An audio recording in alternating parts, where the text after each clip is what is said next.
سلام و درود بر شما. حسین رحیمی هستم، معامله‌گر بازارهای مالی. با شما هستیم با ادامه دوره جامعه بازار کریپتوکارنسی. خدمتتون باید عرض بکنم که ویدیوهای اول دوره پایه هستن، بیسیک هستن و از اهمیت بالایی برخوردار هستن. چرا؟ چون شما اگر پایه و بیس بازار رو نفهمید و متوجه نشید، قطع به یقین در لول های بالاتر به مشکل برمیخورید.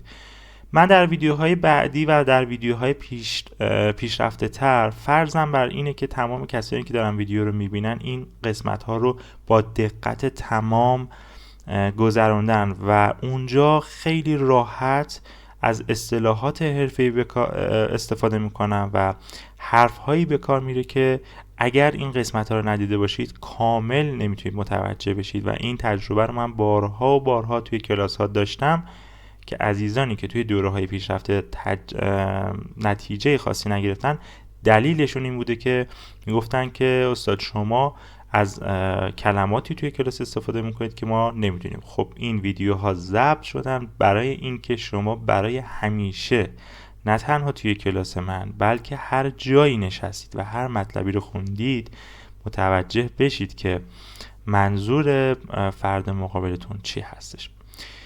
خب پس خواهشی که دارم ازتون یک بار حتما تمام مطالب رو هم بخونید هم یادداشت بکنید و اگر متوجه نشدید هیچ اشکالی نداره، میتونید ویدیو رو دوبار ببینید. خب بریم سراغ ادامه اصطلاحات بازار مالی. این رو هم خدمتتون بگم که من اصطلاحاتی که توی بازار کریپتو رو میگم توی دوره فارکس بهش اشاره نمی‌کنم، پس خیالتون راحت باشه هر چیزی رو من یک بار میگم و هر دوره‌ای که در آینده ببینید من پیش‌فرضم اینه که شما همه اینها رو متوجه شدید. مفهوم مارکت کپ رو داریم که خیلی ساده است. فرمولش میشه تعداد ضرب در قیمت لحظه. یعنی چی؟ یعنی شما اگر که بخواید مارکت کپ سهام رو به دست بیارید، سهام حالا اپل رو، هر چیزی رو، میاد تعداد برگ سهامی که عرضه شده تو بازار رو ضرب میکنید به آخرین قیمتی که معامله شده و مارکت کپش به دست میاد. ما این رو میتونیم توی سایت کوین مارکت کپ هم چک بکنیم. اگر موستون رو نگه دارید روی این توضیحات خیلی راحت نوشته اون پایین که مارکت کپ مساوی است با پرایس ضرب در ساپلای، که خب همونجور که خدمتتون گفتم اگر بیایید تعداد بیت کوین رو که در حال حاضر 19,699,081 بیت کوین هست رو ضرب در این قیمت آخر بکنید، یک عددی به دست میاد. این به دست میاد که بهش میگن مارکت کپ. این توی همه بازارهای مالی هستش و به همین صورت حساب میشه توی بازار سهام، توی بازار بورس، توی سهام CFD، فارکس و هر بازاری که وجود داره. مارکت کپ فرمولش به همین صورت هست. توی سایت کوین مارکت کپ رنکینگ و رتبه بندی ارزها بر اساس این عدد هست، یعنی هر ارزی که مارکت کپ بیشتری داره رتبهش بالاتر هستش. اما آیا این شاخص معیار خوبی هستش برای سنجش قیمت ارز یا حجم بازار ارز؟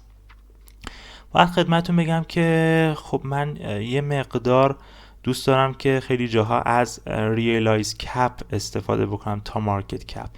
ریالایز کپ چیه؟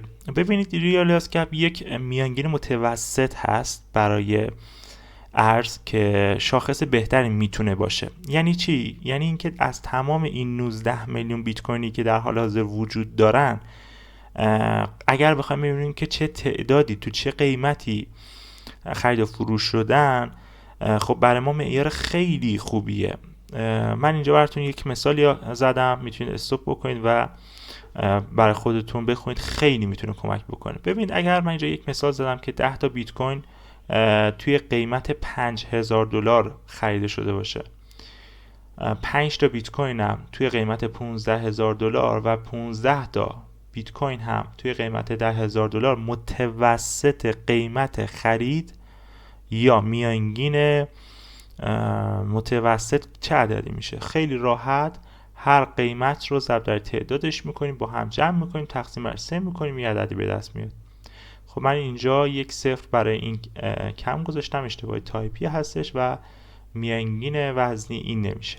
این خیلی میتونه به ما کمک بکنه. اگر بخوام ذهنتون رو یه مقدار باز بکنم و جدیت قضیه رو بهتون بگم، اگر من بهتون به طور مثال ها بگم از این 19 میلیون 90%ش در قیمت $1000 خریداری شده، چه حالی به شما دست میده؟ چه حالی به شما دست پیدا میکنه؟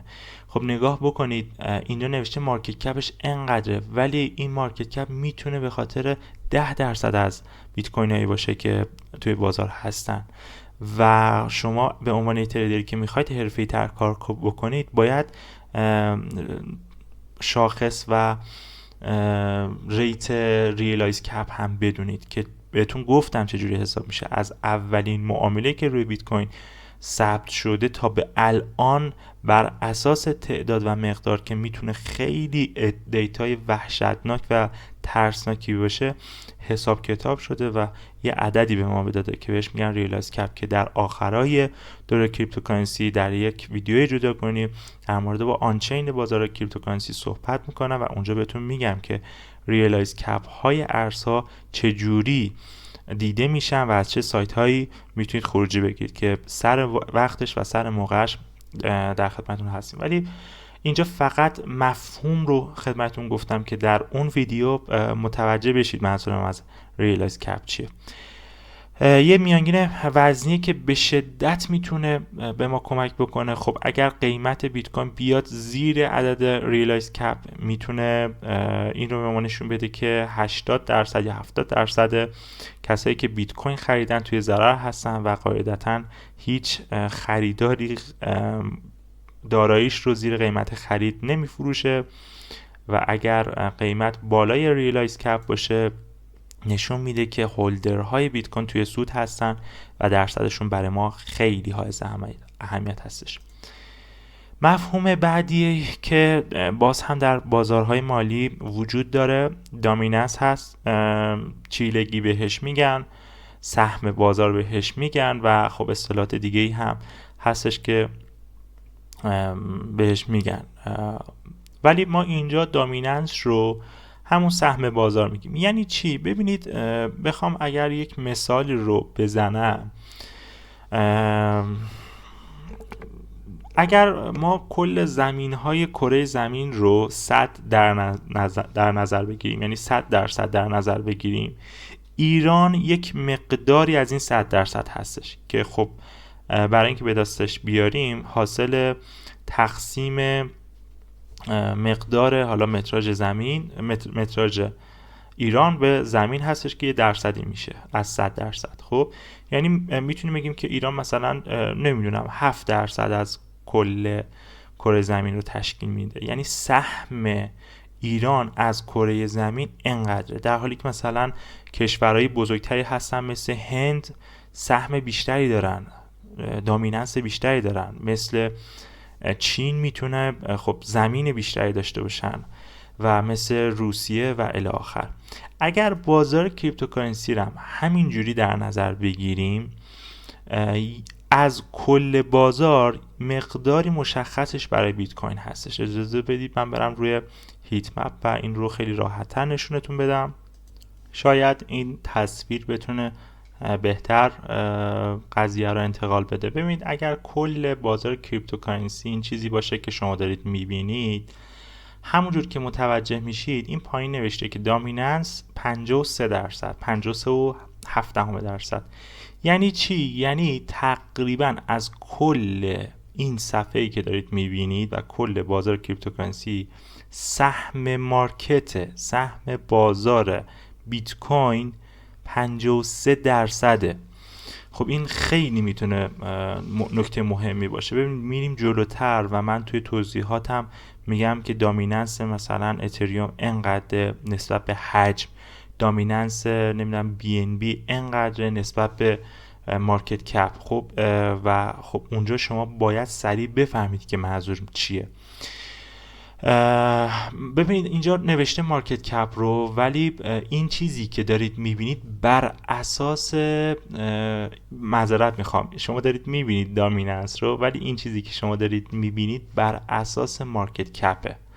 یعنی اومده یه نقشه ای رو برای شما آورده بر اساس مارکت کپ که توی مارکت کپ دامیننس بیت کوین 53%.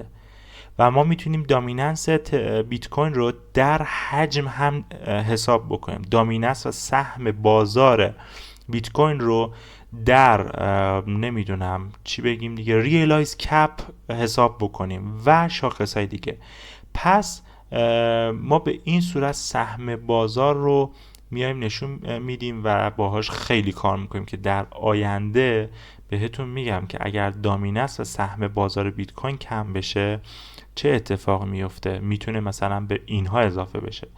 اگر سهم بازار به طور مثال تتر کوشش حالا تتر هم باید احتمالا همین جواب باشه. اگر سهم بازار تتر کم بشه چی میشه و الی آخر. خیلی جلوتر در موردش صحبت میکنیم، ولی در همین حد و اندازه بدونید که دامیننس یعنی سهم بازار، حالا اینکه تأثیراتش تو بازار رو جلوتر خدمتش میگیم، ولی در اصطلاحش رو داریم باش کار میکنیم. باز میگم ویدیو رو میتونید پاز بکنیم و اینها رو بخونید، میتونه خیلی براتون مفید باشه. بریم سراغ مفهوم بعدی که وجود داره توی بازارهای مالی به نام آربیتراژ. آربیتراژ توی بازار کریپتو یه معنی داره، توی بازار فارکس یه معنی داره. من توی بازار فارکس اونجا توضیح میدم که منظور از آربیتراژ چیه. ولی توی کریپتو یعنی چی آربیتراژ؟ ببینید بیت کوین یا هر ارز دیگه ای توی هر صرافی یه قیمتی داره. یعنی چی؟ یعنی میتونید شما مثلا تتر رو توی صرافی ایرانی مثلا توی نوبیتکس ببینید که 65,000 تومنه، توی ولکس ببینید که 66,000 تومنه. 1000 تومن میتونه اختلاف بین دو صرافی باشه.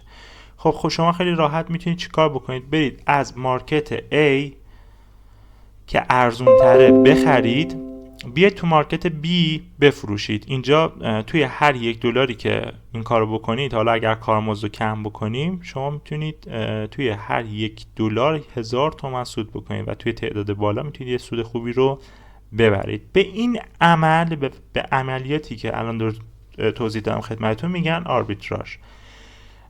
و مثال بخوام بزنم تا بهتر متوجه بشید، خب ما توی کشور خودمون هم یه سری کالاها رو توی یه سری شهرها ارزون تر داریم که به طور مثال، حالا الان فصلش هم هست، به طور مثال توی کاشان معمولا و قاعدتا باید گلاب ارزون تر باشه که اگر مثلا گلاب رو شما توی کاشان بخرید لیتری 50,000 تومان، میتونید بیاید مثلا توی تهران مارکتش رو ببینید. مثلا توی تهران اگر باشه لیتری 100,000 تومان، میتونید بیاید از تهران، از کاشان بخرید، بیاید تو تهران بفروشید و به طور مثال 100% سود بکنید. حالا یه نفری هست میاد میبینی که خب گلاب توی کاشان 50,000 تومانه، توی خارج از ایران مثلا $4، خب که $4 میشه حدودا 30,000 تومان. نه دیگه، $4 میشه 300,000 تومان. یه صرف کم گذاشتم تو ذهنم. و به این صورت میتونید آربیتراژ بگیرید و به این صورت میتونید از جای ارزون بخرید به جای گرون بفروشید. به این عمل میگن آربیتراژ و به کسی که این کار میکنه میگن آربیتراژ گیر.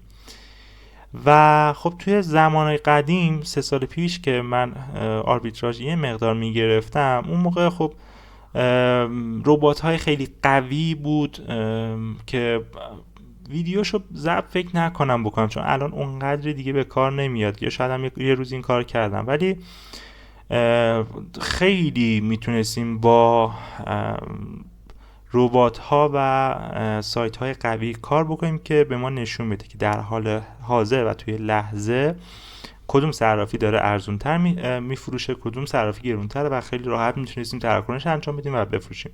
در حال حاضر صرافی‌ها یه مقدار زرنگ شدن و به شما دیگه اجازه نمیدن آربیتراژ بگیرید و معمولا خودشون این کارو میکنن که هم باعث این میشن که بازار شکافی بینش پیش نیاد، یعنی بین صرافی 1 و 2 هیچ موقع زیاد اختلاف نمیفته، به خاطر اینکه آربیتراژ گیرا هستن و اینها باعث میشن که زیاد قیمت بین 2 تا صرافی نوسان شدید نداشته باشه و بتونن قیمت ها رو یکی نگه دارن به اصطلاح.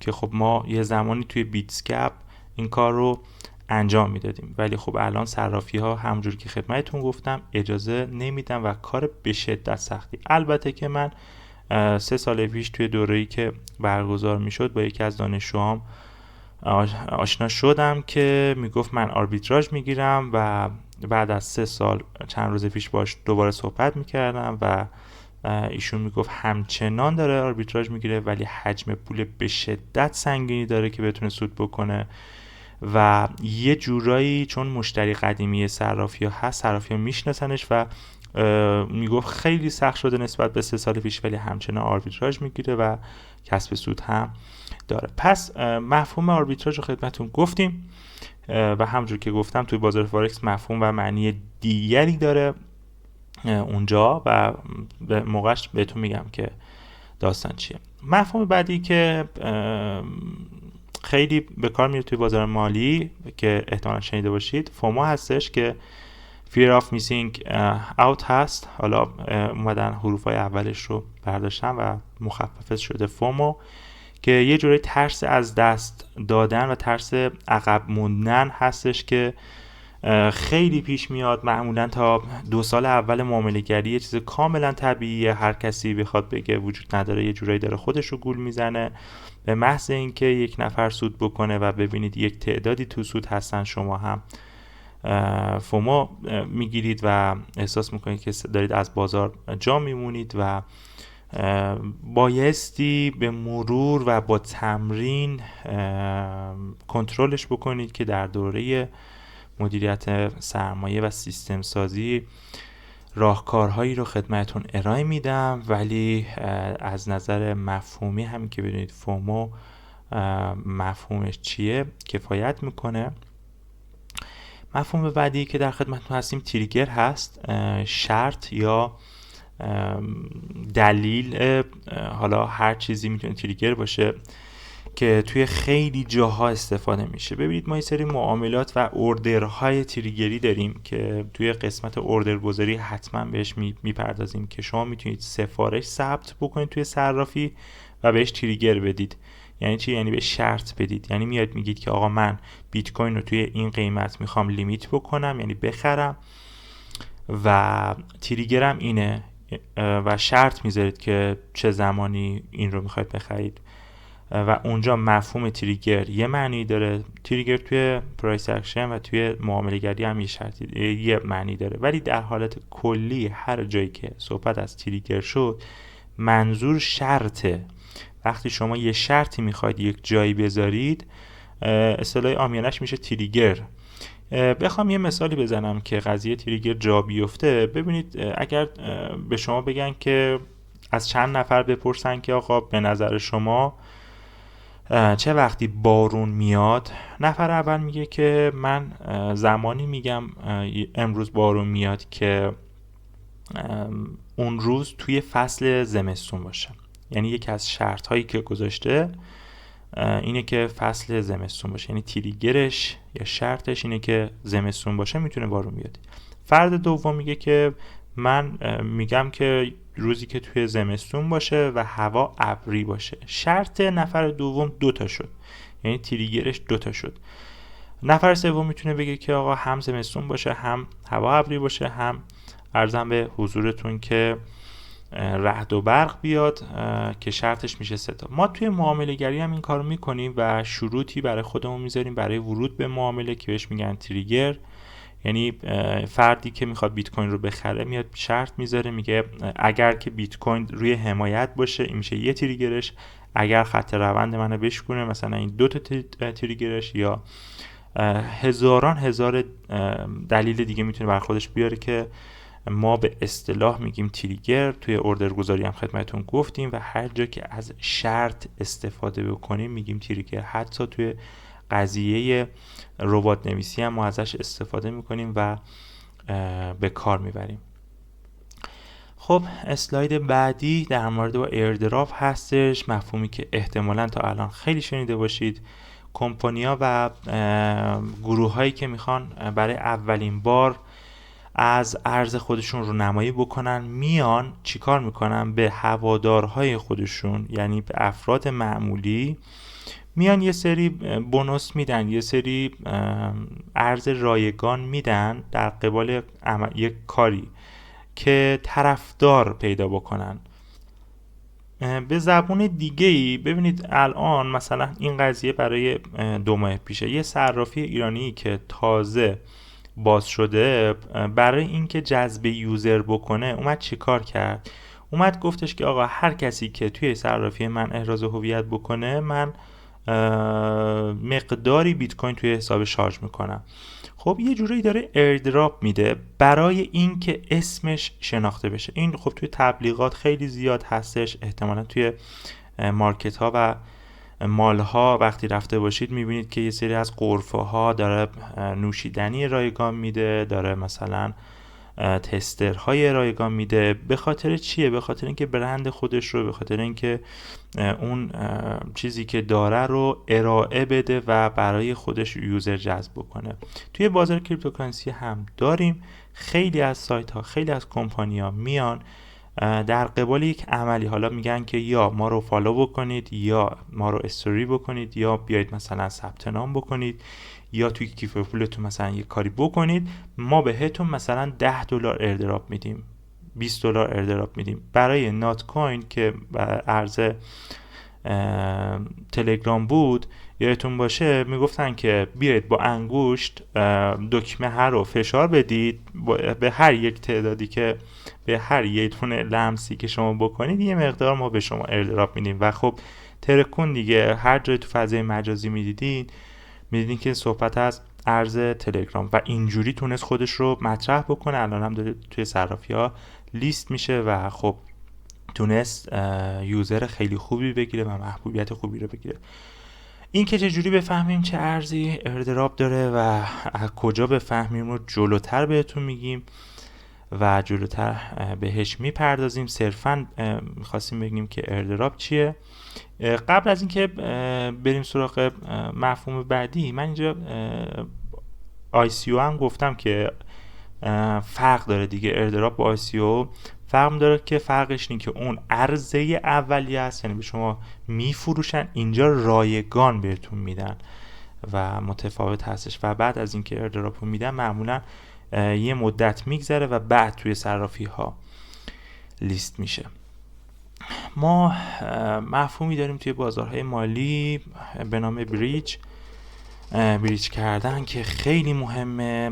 قبل از اینکه بدونید بریج چیه باید چند تا مفهومی که توی جلسات قبل خوندیم رو بهتون بگم. ببینید وقتی که یک ارزی رو میریزید توی کیف پولتون یا خریدش میکنید، توی یه بلاکچین این اتفاق میفته دیگه.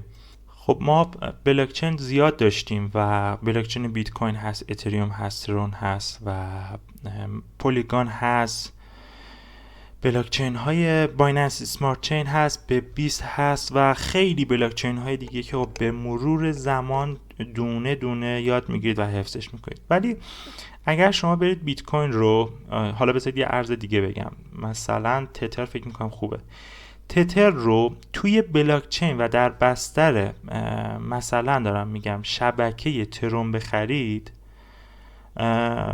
یه جایی براتون پیش میاد که میخواید همون تتر رو از این شبکه بفرستید توی شبکه دیگه. به این عمل میگن بریج کردن. شاید سخت باشه مفهومش، ولی من با سعی میکنم با زبان راحت‌تر بهتون بگم تا متوجه بشید. ببینید من حالا یه عکسی انتخاب کردم که امیدوارم عکس بتونه کمک بکنه. اگر اینجا یک ساختمون و اصلا بلاکچین ERC20 باشه که برای اتریوم ها، خب این اصلا مربع اولیه برای اتریومه. کلا شبکه اتریومه، هیچ ربطی هم به شبکه مثلا دارم میگم BNB نداره. این شد شبکه اتریوم، این شد شبکه BNB که حالا میتونه وب 20 باشه یا وب 2 باشه، بهتون جلوتر میگم تفاوتش چیه. حالا من اینجا یه مقدار اتریوم دارم، میخوام اتریومم رو یا اصلا تترم یا هر ارز دیگه ای رو از این شبکه بفرستم توی اون شبکه. عملا این اتفاق قابل انجام نیست. یه سری کیف پول ها و سری سایت ها هستن که این کار براتون انجام میدن. چی کار میکنن؟ خودشون میان این رو میخرن، دلار میکنن و اینجا براتون میخرن و به شما میفروشن و به این کار میگن بلیش کردن که یه کارمزدی هم داره. من حالا بخوام یه نکته هم بهتون بگم، چند روز پیش یکی از حالا آشنایان دور اومد گفت من این سری ارز دارم توی کیف پولم، لطفا اینا رو برای من مثلا جابجا بکن. من رفتم دیدم که بنده خدا رفته ارزاشو توی 10 تا بلاک چین خریده. یعنی گفتم بابا این چه کاریه کردی؟ یه مقدارش توی بلاک چین ماتیک بود، یه مقدارش توی BNB بود، یه مقدارش توی وب20 بود، یه مقدارش توی ERC20 بود و این باعث میشه که شما موقع برداشت کردن یه مقداری به مشکل بخورید. برای اینکه بخواید توی هر بلاک چین کار بکنید باید کارمزد رو بر اساس اون بدید. یعنی اتریوم اگر بخواید کار بکنید به بلاک چین اتریوم، کارمزدتون باید موقع برداشت به اتریوم باشه. BNB باید تو کیف پولتون BNB داشته باشید که بتونید توی بلاک چینش تراکنش انجام بدید. فی و کارمزد رو از شما BNB میگیره. ERC20 یا همون ترون باید توی بلاک چین خودتون ترون داشته باشید و همینجور مثال الی آخر که این بنده خدا ما نزدیک به یه چیز حدود $200 مجبور شدیم که بریزیم تو کیف پولش که بتونه فقط کارمزد و فی بده، به خاطر اینکه تعداد شبکه‌اش زیاد بود. در حالی که اگر همه ارزهاش رو توی مثلا دارم میگم بلاک چین BNB انجام میداد، خیلی راحت ما میتونستیم کارش رو انجام بدیم.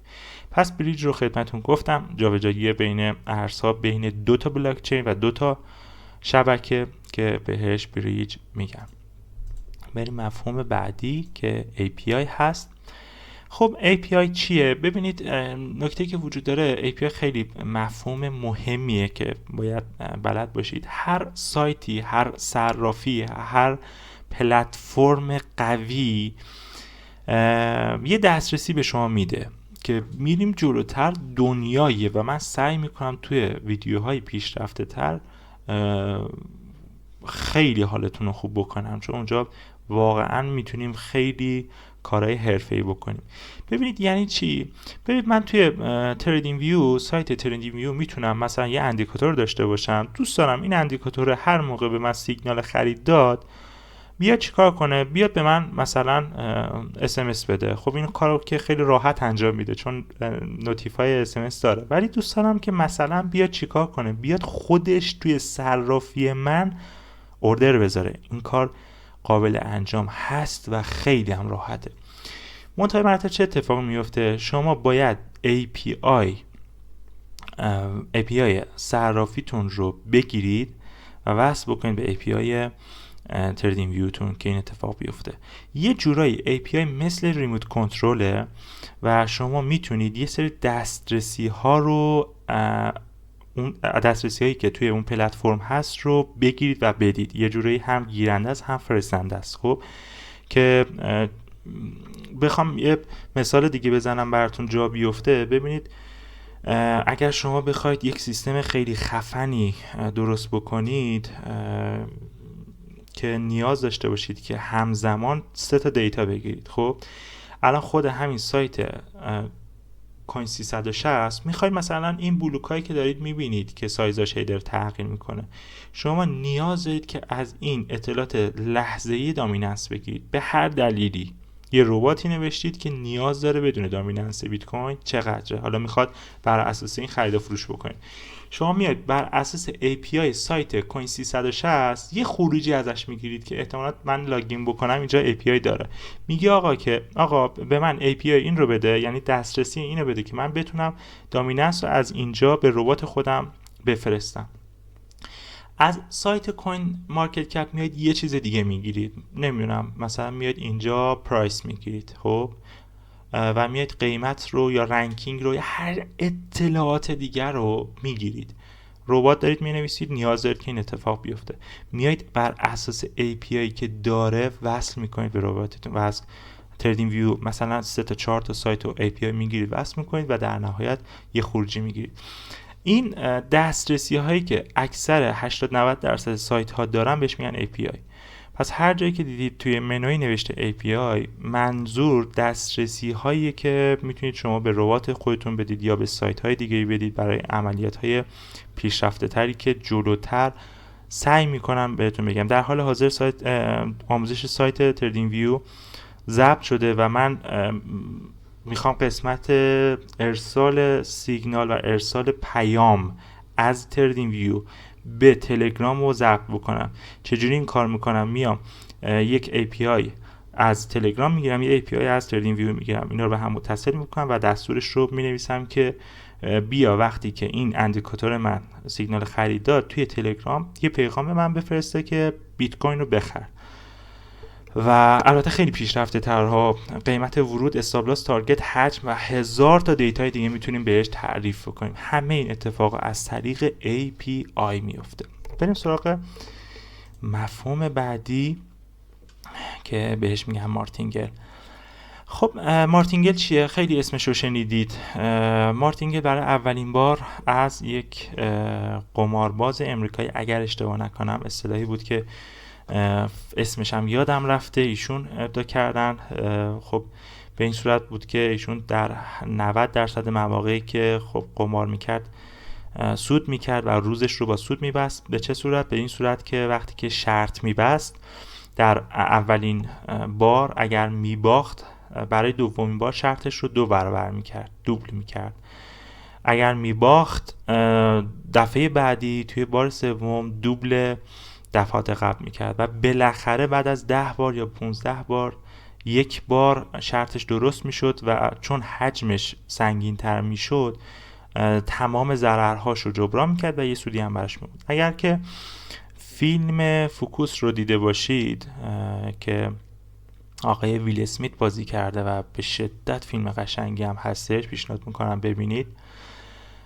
اگر دیده باشیدنش توی یک صحنه میاد همین کار رو انجام میده، میره توی استادیوم با یک قمارباز مشهور ژاپنی اگر اشتباه نکنم شرط میبنده و اولین بار مثل این که با $1 شرط میبنده، بعد خودش از قصد میبازه که قلقلک بده. برای بار دوم پول رو میکنه $10 و یه ذره باز قلقلکش میده، یه ذره کلکل میکنن، پول رو میکنه 3 برابر 4 برابر و قمارباز ژاپنی بهش میگه که بیا بریم توی جایگاه VIP، من اینجا برای خودم کازینو دارم و خیلی مثل این که مشهوره، میبرتش اونجا و شروع میکنم به قمارهای سنگین تر کردن و میرسن به مرحله که بحث $1,000,000 میشه و اونجا ویل اسمیت میاد 5 بار 6 بار شانس خودش رو امتحان میکنه و هر بار پول خودش رو دوبل میکنه و بالاخره در آخرین تلاش خودش میاد و شرط رو میبره و تمام ضررهایی که کرده بود جبران میشه و یک سود خیلی دلچسبی هم میگیره. به این کار میگن مارتینگل کردن که انواع و اقسام داره توی بازار مالی و توی تریدینگ که در همین حد بدونید.